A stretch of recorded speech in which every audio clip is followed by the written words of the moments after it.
नमस्कार दोस्तों, स्वागत है।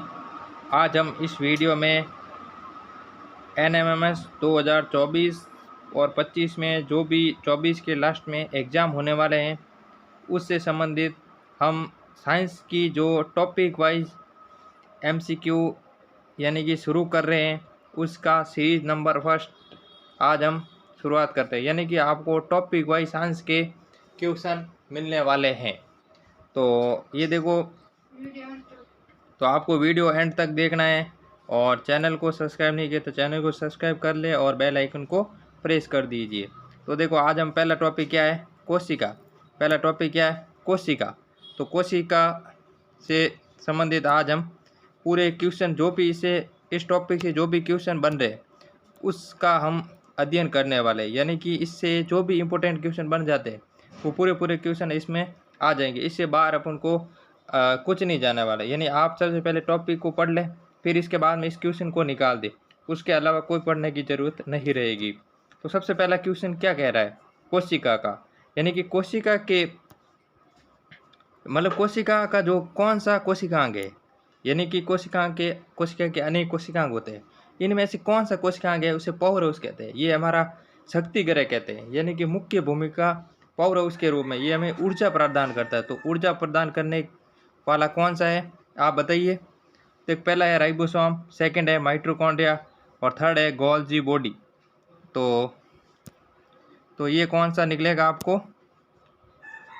अब चौथा है डी, केंद्रक। तो आपका आंसर क्या होने वाला, यानी आंसर आपका बी होने वाला। क्या होने वाला, बी। यानी माइटोकॉन्ड्रिया को कोशिका का क्या कहते हैं, पावर हाउस कहते हैं।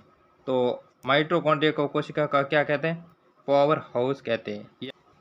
नेक्स्ट क्वेश्चन है, केंद्रक में कौन सा अणु पाया जाता है।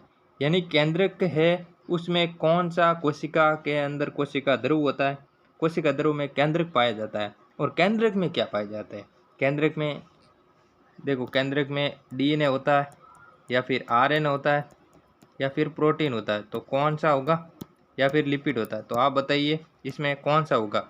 तो इसमें आपका होने वाला है, इसमें आपका DNA होने वाला है। तो कुछ केंद्रक में क्या पाया जाता है, DNA पाया जाता है। केंद्रक में DNA पाया जाता है। नेक्स्ट क्वेश्चन है तीसरा क्वेश्चन है आपका, तीसरा क्वेश्चन है कोशिका की संरचना। यानी कि कोशिका की संरचना में क्या क्या शामिल है, क्या क्या शामिल है। तो कोशिका झिल्ली है, या फिर कोशिका झिल्ली है, या कोशिका ध्रुव है, या फिर गोल्जी बॉडी है, या फिर कोशिका भित्ति है। तो आप बताइए कोशिका ध्रुव में क्या है। तो कोशिका संरचना में शामिल नहीं है, नहीं पूछा आपको। तो कोशिका भित्ति नहीं है। यानी कि कोशिका की संरचना में कोशिका ध्रुव होगा, गोल्जी बॉडी कोशिकांग होंगे और कोशिका ध्रुव भी होते हैं। नेक्स्ट हम आगे देखो, आगे क्या दे रहे, ये देखो कोशिका भित्ति इसमें नहीं है, नहीं पूछा आपको। फिर नेक्स्ट क्वेश्चन है, किस प्रकार के कोशिका में केंद्रक नहीं पाया जाता। यानी कि न्यूक्लियस नहीं पाया जाता। केंद्र को इंग्लिश में क्या कहते हैं, न्यूक्लियस कहते हैं। क्या कहते हैं, न्यूक्लियस कहते हैं। तो किस में केंद्रक नहीं पाया जाता है। देखो, प्रोकैरियोटिक सेल दे रखा है, यूकैरियोटिक सेल दे रखा है, वनस्पति यानी बॉटनिकल सेल दे रखी है, और पशु एनिमल सेल दे रखी है। तो जो प्रोकैरियोटिक सेल होती है उसमें क्या नहीं पाया जाता है, केंद्रक नहीं पाया जाता है। क्या नहीं पाया जाता है, केंद्रक नहीं पाया जाता है। ये देखो, प्रोकैरियोटिक सेल में केंद्रक नहीं पाया जाता है। नेक्स्ट क्वेश्चन है, कोशिका का कौन सा ऑर्गेनेल होता है, जो अंग होता है जो प्रोटीन संश्लेषण करता है। यानी कि महत्वपूर्ण इंपॉर्टेंट क्वेश्चन है कि कोशिका का जो मेन इंपॉर्टेंट है पार्ट है कौन सा, जो आपको क्या करेगा, प्रोटीन का निर्माण करेगा। तो लाइसोसोम, राइबोसोम या गोल्जी बॉडी। तो क्वेश्चन का आंसर क्या होगा, क्वेश्चन का आंसर होगा आपका राइबोसोम। क्या होगा, राइबोसोम क्या करेगा, प्रोटीन का संश्लेषण करेगा। अब राइबोसोम भी 2 टाइप होता है, एक तो RER खुरदरा, और एक होता है चिकनी राइबोसोम, ये खुरदरी। 2 प्रकार के राइबोसोम होते हैं। आपको ये याद रखना, प्रोटीन संश्लेषण कौन करेगा।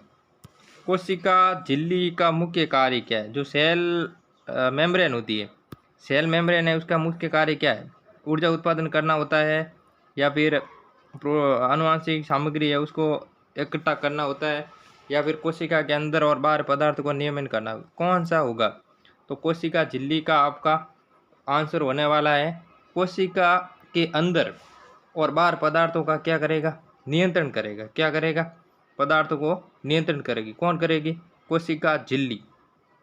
ये इसका आंसर होने वाला है। नेक्स्ट आप तो ये नेक्स्ट क्वेश्चन है अपना 7वां। गोल्जी बॉडी का मुख्य कार्य क्या है? गोल्जी बॉडी का मुख्य कार्य क्वेश्चन है अपन का। गोल्जी बॉडी का मुख्य कार्य क्या है? तो प्रोटीन संश्लेषण, ये तो नहीं होगा, प्रोटीन संश्लेषण नहीं होगा। प्रोटीन तथा लिपिड का संशोधन, ये देखो नेक्स्ट। कोशिका विभाजन होगा नहीं। ऊर्जा उत्पादन माइटोकॉन्ड्रिया करेगी। तो हमारा उत्तर क्या होने वाला? प्रोटीन तथा लिपिड का संशोधन या पैकेजिंग का कार्य होगा। नेक्स्ट क्वेश्चन आगे बात करेंगे। ये देखो उत्तर है प्रोटीन तथा लिपिड का संशोधन, पैकेजिंग और वितरण। नेक्स्ट क्वेश्चन की बात करते हैं। तो वनस्पति कोशिका में पाए जाने वाला रंगीन प्लास्टिड कौन सा है? तो देखो रंगीन प्लास्टिड एक तो होता है ल्यूकोप्लास्ट। क्या क्या होता है? ल्यूकोप्लास्ट होता है, ल्यूकोप्लास्ट होता है, या फिर क्लोरोप्लास्ट होता है, या क्रोमोप्लास्ट होता है, या फिर एमीप्लास्ट होता है। तो रंगीन पूछा आपको, क्या पूछा? आपको पूछा कलर युक्त, कलर। तो कलर में होने वाला आपका क्लोरोप्लास्ट। क्या होना? क से क, कलर, क से क, क्लोरोप्लास्ट। ऐसे आपको याद करना है। फिर नेक्स्ट अपन क्वेश्चन पर जाते हैं। तो कोशिका में वसा का पाचन किस अंग में होता है? जो वसा का पाचन करेगा तो कौन सा अंग करेगा, यानी कि कोशिका का अंग कौन सा है? देखो राइबोसोम प्रोटीन संश्लेषण करेगा, तो ये उत्तर हो नहीं सकता। माइटोकॉन्ड्रिया ये ऊर्जा उत्पन्न करेगा, ये हो नहीं सकता। गोल्जी बॉडी प्रोटीन ये हमारा को जो लिपिड व उनका संशोधन ये संश्लेषण करता है। और लाइसोसोम है, ये क्या करता है? वसा का पाचन करेगा। क्या करेगा? वसा का पाचन। तो हमारा आंसर करेक्ट क्या होने वाला? लाइसोसोम। ये भी कोशिका का क्या है? कोशिकांग है। क्या है? कोशिकांग है। क्या है? कोशिकांग। तो ये क्वेश्चन आपको वेरी वेरी इंपॉर्टेंट है। ये क्वेश्चन हमने मेहनत करके PDF तैयार करके इम्पोर्टेंट क्वेश्चन बनाए हैं। ये क्वेश्चन टॉपिक वाइज क्वेश्चन है, और ये आपको जो भी NMMS के साइंस का सिलेबस है, पूरा सिलेबस को आपको टॉपिक वाइज सीरीज करवा दी जाएगी, और आप इस सीरीज को बराबर देखते रहिए, तो आपका टॉपिक क्लियर हो जाएगा, कंप्लीट टॉपिक क्लियर हो जाएगा। तो नेक्स्ट क्वेश्चन पर जाते हैं। 10 ये लाइसोसोम हो गया आपका। नेक्स्ट क्वेश्चन है कोशिका सिद्धांत किसने प्रतिपादित किया? यानी कि मुख्य क्वेश्चन है कि भाई कोशिका सिद्धांत वो किसने दिया था? सेल थ्योरी किसने दी थी? तो रॉबर्ट हुक, इसने कोशिका की खोज करी, तो ये नहीं हो सकता। स्लाइडन व स्वान अभिविचार विर्चोव, इन्होंने पूर्ववर्ती कोशिका से नई कोशिका की सेल निर्माण करी थी। और चार्ल्स डार्विन का इससे संबंधित नहीं है। यह डार्विन तो वो है जिन्होंने जैव विकास को प्रभावित किया था। तो हमारा करेक्ट आंसर क्या निकला है? स्लाइडन तथा स्वान। स्लाइडन तथा स्वान ने 1838 और 1839 में इसका सिद्धांत दिया था। तो इसने क्या बताया? कोशिका मानव का शरीर अनेक प्रकार की कोशिकाओं से मिलकर बना होता है। तो ये एक कोशिका शरीर की संरचनात्मक तथा क्रियात्मक इकाई होता है, इस तरह इसने बताया था। नेक्स्ट अपन जाते हैं।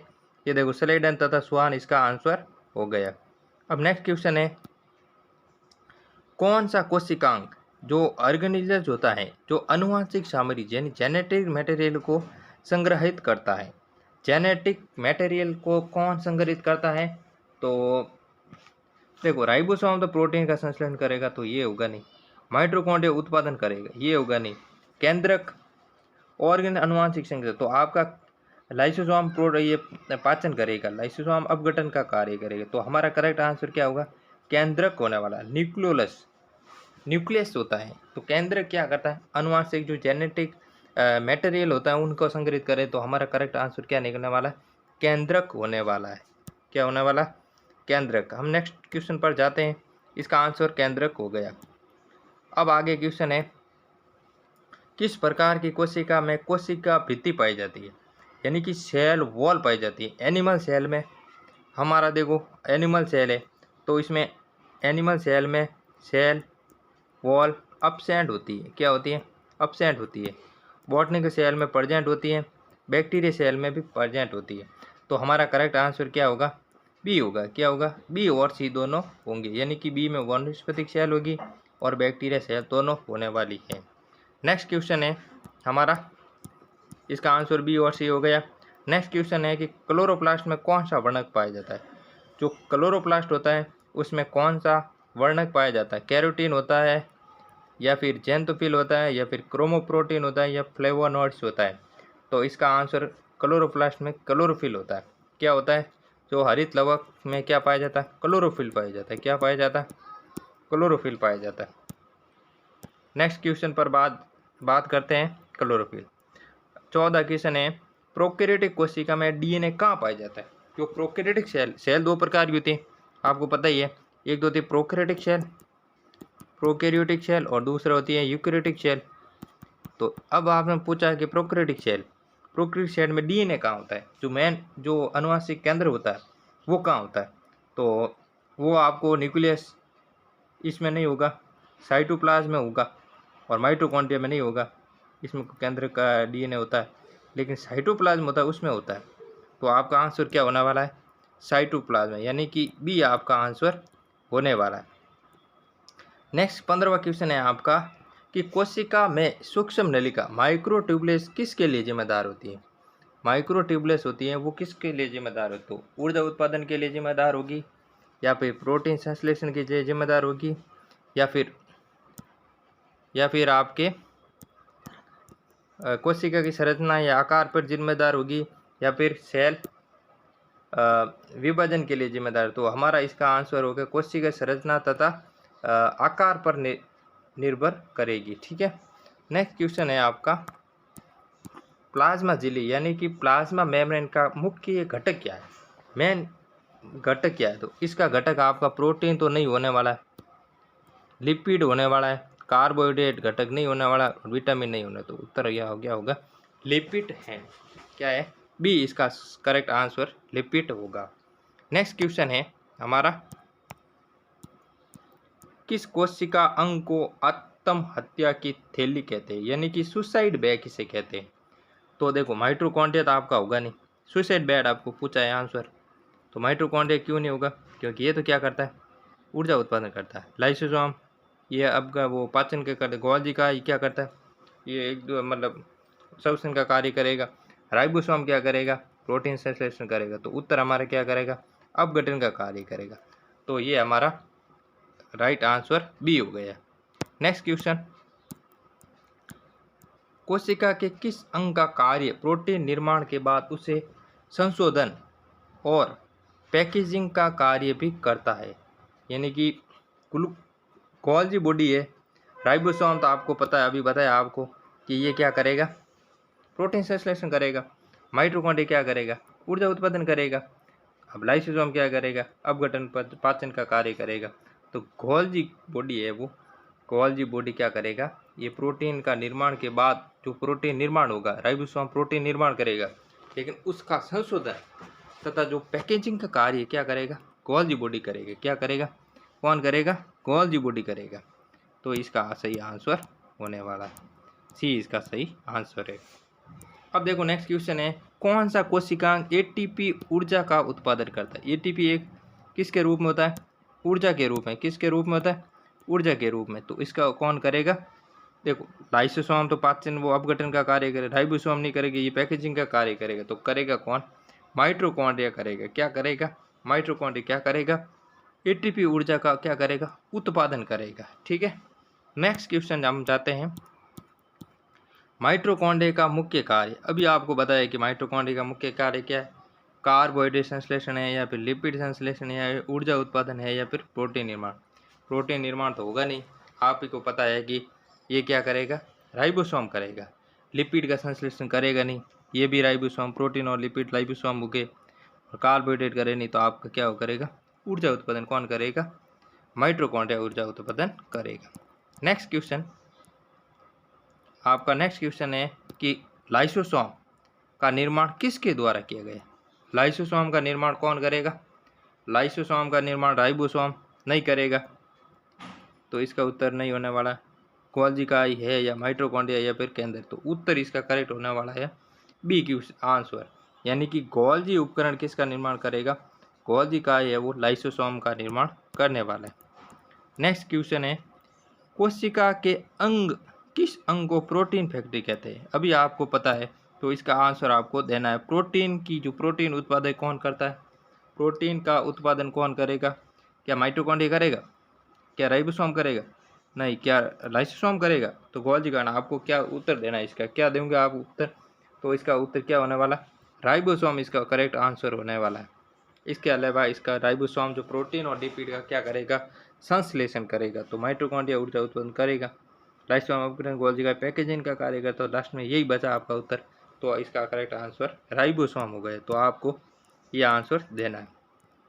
अब देखो प्लाज्मा झिल्ली, प्लाज्मा झिल्ली का कौन सा मॉडल सामान्यतः माना जाता है, प्लाज्मा झिल्ली का मॉडल कौन सा है, ये आपको आंसर, या द्रव मोजेक मॉडल है, या फिर कठोर झिल्ली मॉडल है, या लिपिड परत मॉडल है, या ग्लाइको लिपिड मॉडल है। तो इसका आंसर द्रव मॉडल मोजेक इसका करेक्ट आंसर है। क्या है, द्रव मोजेक मॉडल इसका करेक्ट आंसर है प्लाज्मा झिल्ली का। नेक्स्ट क्वेश्चन आपका है, कोशिका के किस अंग को कोशिका का पेट कहते हैं, कोशिका का पेट किसे कहते हैं, यानी कि ये जो अपघटन होता है उसका पाचन करता है। माइटोकॉन्ड्रिया आपको पता है कि ये क्या करता है, ऊर्जा उत्पन्न करता है।